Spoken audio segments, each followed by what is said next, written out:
Capital अक्षरों में NEP full form है न्यू एजुकेशन पॉलिसी। नमस्कार, आप देख रहे हैं एडुवार्ता। एडुवार्ता के इस विशेष संवाद कार्यक्रम में आपका स्वागत है। आज के विशेष संवाद में हम बात करेंगे नई एजुकेशन पॉलिसी के बारे में। हम स्कूल जाते हैं, कॉलेज जाते हैं, यूनिवर्सिटी जाते हैं, मतलब थोड़ी या थोड़ी ज़्यादा पढ़ाई लिखाई करते हैं। तो जो पढ़ाई लिखाई करते हैं वो एक नीति पर आधारित होती है। नीति मतलब पॉलिसी, जिसे हम शिक्षा नीति या एजुकेशन पॉलिसी के नाम से जानते हैं।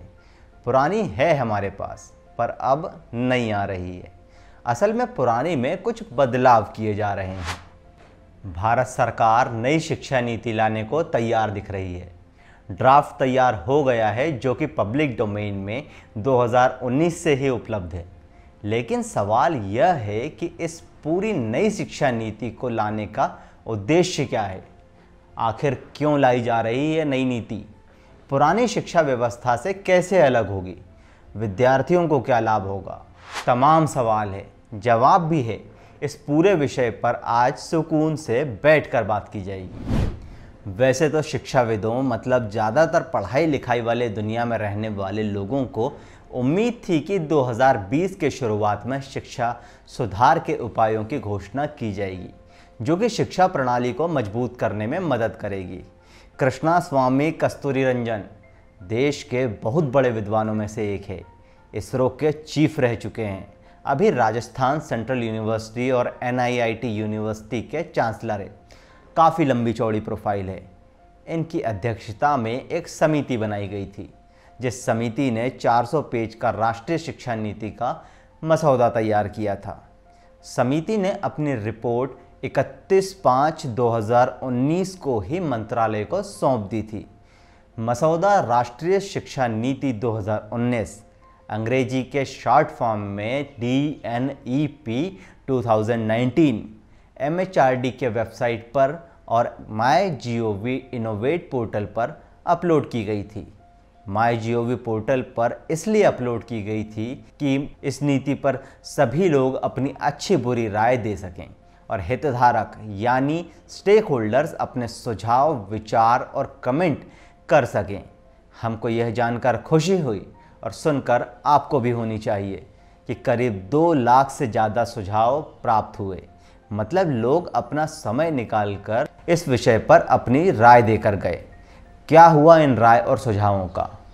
Parliamentary standing committee on human resource development ने इन सुझावों को मद्देनज़र रखते हुए 7/11/2019 को एक मीटिंग रखी और ड्राफ्ट में कुछ काले अक्षर और जोड़े गए। माना जा रहा है कि ड्राफ्ट को जल्द ही अप्रूव भी कर दिया जाएगा। 400 पेज की पोथी है। क्या लिखा है इतना? पूरा पढ़ के बताना थोड़ा मुश्किल है, वीडियो बहुत लंबी हो जाएगी। मोटा मोटी जान लेते हैं कि पोथी में आखिर कहना क्या चाहते हैं। लेकिन उससे पहले आपको ये बता दें कि राष्ट्रीय शिक्षा नीति को 1986 में बनाया गया था और 1992 में संशोधित किया गया था। उसके बाद अब 2020 में इसमें बदलाव लाए जा रहे हैं। इस नीति का लक्ष्य है 2025 तक शिक्षा को सार्वभौमिक बनाना, मतलब पूरे भारत में शिक्षा को एक जैसा बनाना और इसके साथ साथ सब लोगों तक बुनियादी साक्षरता और संख्यात्मक शिक्षा को पहुंचाना। यानी हर बच्चा थोड़ा बहुत लिखना पढ़ना और जोड़ना घटाना सीख पाए, ताकि उसके लिए काला अक्षर भैंस बराबर ना हो। इसके साथ साथ सरकार का लक्ष्य है कि 2030 तक यूनिवर्सल एक्सेस एंड रिटेंशन को प्राप्त करना, जिसका मतलब है सब तक शिक्षा को पहुंचाना एवं उसे मेंटेन भी रखना। इसके साथ ही ग्रॉस एनरोलमेंट रेशियो को 100% तक पहुंचाना, जिसका मतलब है सब बच्चों का स्कूल में नामांकन दर्ज करवाना। राइट टू एजुकेशन, जो अभी तक क्लास 6 तक था, उसका अब दायरा बढ़ाकर प्री स्कूल से 12वीं क्लास तक कर दिया गया है। हमारे देश में भाषा भी राष्ट्रीयता को प्रमाणित करने का एक माध्यम है, जिस पर समय समय पर राजनीति होती रहती है। हमारी एजुकेशन पॉलिसी इस विषय पर भी चर्चा करती हुई नजर आ रही है। 3 लैंग्वेज फॉर्मूला, जिसका मतलब एक अपनी मातृभाषा, जिसे हम माँ बोली भी कहते हैं, के साथ एक अंग्रेजी और एक हिंदी भाषा को भी सीखने का प्रस्ताव रखा गया है। ड्राफ्ट पॉलिसी के अनुसार 2 से 8 साल तक के बच्चे किसी भी भाषा को जल्दी सीख पाते हैं। इसी बात को ध्यान में रखते हुए इस फॉर्मूला को लाने की बात की जा रही है। प्री स्कूल तक बच्चों की पढ़ाई मातृभाषा में होना अनिवार्य है। उसके बाद कक्षा 6 या 7 से बच्चा अपनी श्रद्धा भक्ति के अनुसार पढ़ाई करने की भाषा का चुनाव कर सकता है। यह फॉर्मूला इंडिया में पहली बार प्रस्तावित नहीं हो रहा है। 1968, 1986 और 1992 की एजुकेशन पॉलिसीज़ में भी इसे प्रस्तावित किया गया था, पर लागू नहीं हो सका। कारण राजनीति। और क्या है इस पॉलिसी में? स्टेट स्कूल रेगुलेटरी अथॉरिटी बनाने का भी प्रस्ताव रखा गया है, जो कि एक इंडिपेंडेंट बॉडी होगी जो राज्य स्तर पर काम करने के लिए स्वतंत्र होगी। राष्ट्रीय शिक्षा आयोग या द नेशनल एजुकेशन कमीशन बनाई जाएगी, जिसके चेयरमैन प्राइम मिनिस्टर खुद होंगे। और कौन होगा इस आयोग में?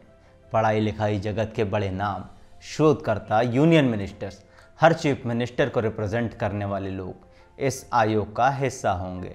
यह प्रस्ताव ड्राफ्ट में तो मौजूद था, पर फिलहाल फाइनल डॉक्यूमेंट में इसे नहीं देखा गया। कमीशन द्वारा सुझाया गया यह प्रस्ताव अगर मंजूर होता तो यह central advisory board of education यानी CABE को रिप्लेस कर लेता। यह पहले से मौजूद बॉडी का नाम है, ministry of human resource and development. यही वह मिनिस्ट्री है जिसके अंडर में हमारा एजुकेशन सिस्टम आता है।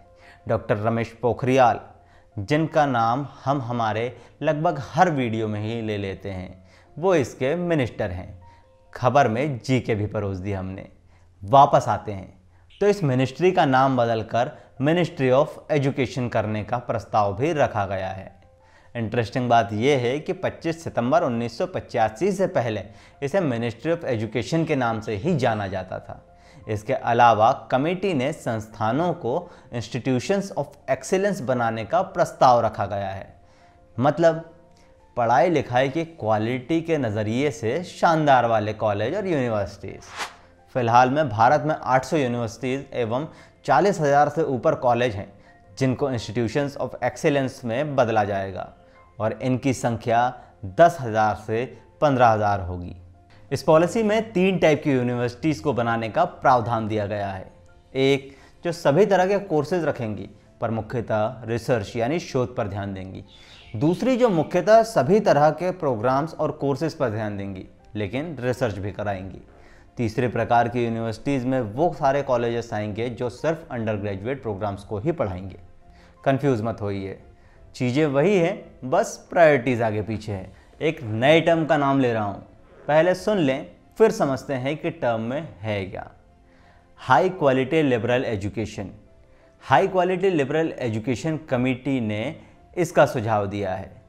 क्या है इस टर्म में? अगर आप मैथ्स के स्टूडेंट हैं या साइंस के स्टूडेंट हैं और आप अपने कोर्स के साथ साथ कोई और अन्य कोर्स यानी कोई ह्यूमैनिटी का या कोई आर्ट्स का कोई सब्जेक्ट भी पढ़ना चाहते हैं तो आप अपने कोर्स के साथ साथ उस पर्टिकुलर सब्जेक्ट को भी पढ़ सकते हैं। उसके हिसाब से आपको अपने सर्टिफिकेट्स मिल सकेंगे। बस यही है इस टर्म का मतलब। इस करिकुलम में मल्टीपल एंट्रेंस और एग्जिट पॉइंट रहेंगे। मतलब आप सुविधा अनुसार किसी भी ईयर में यानी कि फर्स्ट ईयर, सेकेंड ईयर या फाइनल ईयर में अन्य सब्जेक्ट्स को चुनकर पढ़ सकते हैं और छोड़ सकते हैं। जो जितना पढ़ोगे उसका सर्टिफिकेट मिल जाएगा। वर्तमान में ज़्यादातर 3 ईयर डिग्री कोर्सेज हैं, पर अब 4 ईयर के अंडर ग्रेजुएट कोर्सेज भी चलाए जाएंगे। पढ़ाई ही नहीं बल्कि एग्जामिनेशन सिस्टम में भी भयंकर बदलाव किए जाएंगे ताकि रियल लर्निंग को मापा जा सके। इसके साथ साथ पढ़ाई को तनाव मुक्त रखा जा सके। यह सब तो विद्यार्थियों और यूनिवर्सिटीज़ के लिए हुआ। टीचर्स के लिए क्या है?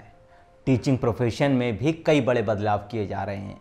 अब सभी स्कूलों में कॉम्पिटेंट और क्वालिफाइड टीचर्स ही रखे जाएंगे, मतलब उम्दा वाले। टेम्परेरी टीचर्स जैसे शब्दों से परहेज की जाएगी। सभी टीचर्स रेगुलर ही होंगे।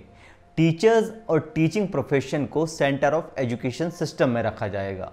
कुछ कोर्सेज हैं जो कि वह लोग पढ़ते हैं जिन्हें टीचर बनना होता है, जैसे BEd या MEd। इन कोर्सेज में बड़े स्तर पर बदलाव किए जाएंगे। इसमें अब 4 ईयर इंटीग्रेटेड प्रोग्राम्स और एक विषय पर केंद्रित स्टडी प्रोग्राम ऑफर किए जाएंगे। यह सब वही संस्थान कर पाएंगे जो मल्टीडिसिप्लिनरी है। फिर अंग्रेजी का बड़ा शब्द आ गया, घबराइए नहीं। मल्टीडिसिप्लिनरी का मतलब है कई तरह के विषयों की सहूलियत होना।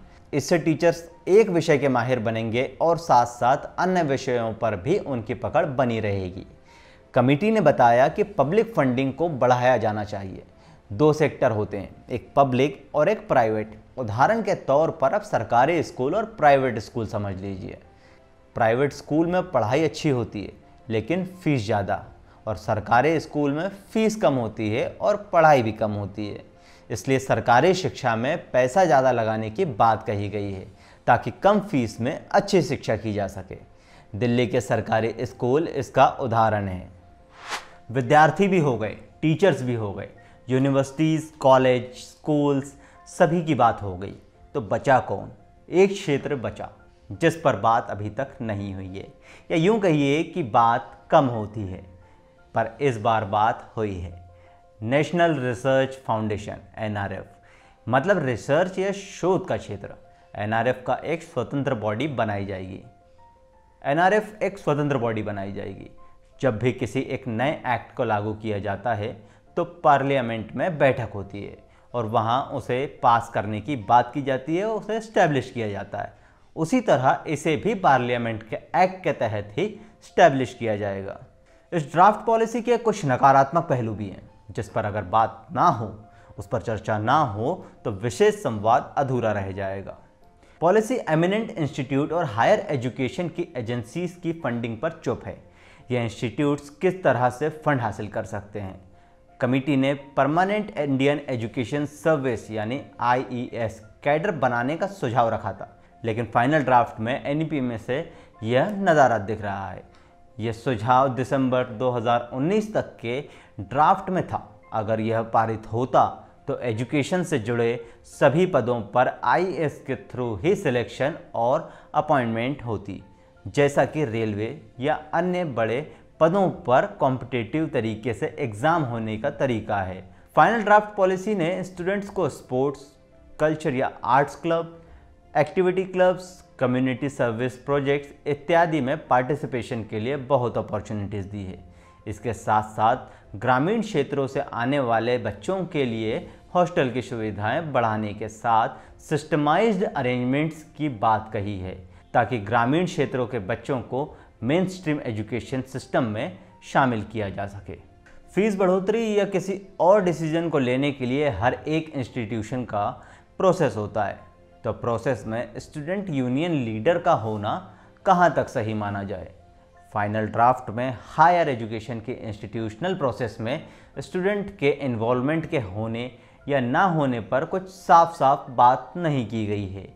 बीते दिनों JNU के हॉस्टल की फीस बढ़ाए जाने पर स्टूडेंट्स और एडमिनिस्ट्रेशन के बीच खासा मतभेद हुआ था, जिसे लगता है कमेटी ने ड्राफ्ट बनाते समय मद्देनज़र रखा है। एडमिनिस्ट्रेशन ने यह साफ कर दिया कि इंस्टीट्यूशनल प्रोसेस में किसी भी स्टूडेंट का इन्वॉल्वमेंट नहीं होगा। शिक्षा का मतलब होता है सीख ग्रहण करना। शिक्षा छात्र को इम्प्रूव करने के लिए होना चाहिए, ना कि जजमेंटल होकर यह तय कर लेने के लिए कि कौन इंटेलिजेंट है और कौन नहीं। बच्चों में पढ़ाई की अहमियत होनी चाहिए, ना कि एक दूसरे से कंपटीशन की भावना। याद रहे कि हर साल हजारों स्टूडेंट्स डिप्रेशन में जाकर मेंटली वीक हो जाते हैं और सुसाइड जैसा बड़ा कदम उठा लेते हैं, जिसमें दोष सिर्फ कंपटीशन की भावना और प्रेशर का होता है। अच्छी बात यह है कि नई एजुकेशन पॉलिसी में इन सभी बातों पर ध्यान दिया गया है। उम्मीद है नई एजुकेशन पॉलिसी जल्द से जल्द लागू हो और जो भी लक्ष्य इस पॉलिसी में रखे गए हैं उन्हें अमल में भी लाया जाए। इस पॉलिसी में जो खामियां हैं उन पर भी बात होनी चाहिए। इसी उम्मीद के साथ हमने ये प्रोग्राम तैयार किया है। आज के विशेष संवाद में इतना ही। फिर मिलेंगे किसी नए विषय के साथ। मेरा नाम है विकास गावंडे और आप देख रहे थे एडू वार्ता। अगर आपको वीडियो पसंद आई हो तो लाइक करें, शेयर करें, अपने सुझाव और विचार कमेंट करके बताएं। अगर आप भी शिक्षा की दुनिया से जुड़ी कोई खबर हम तक या प्रशासन तक पहुंचाना चाहते हैं तो हमें लिख भेजें eduvaarta@gmail.com पर। अगर आप हमारा वीडियो YouTube पर देख रहे हैं तो सब्सक्राइब करें, अगर Facebook पर देख रहे हैं तो पेज को फॉलो करें। नई वीडियोस के अपलोड होने पर उसकी नोटिफिकेशन चाहते हैं तो बगल में दी गई घंटी भी प्रेस कर दें। धन्यवाद।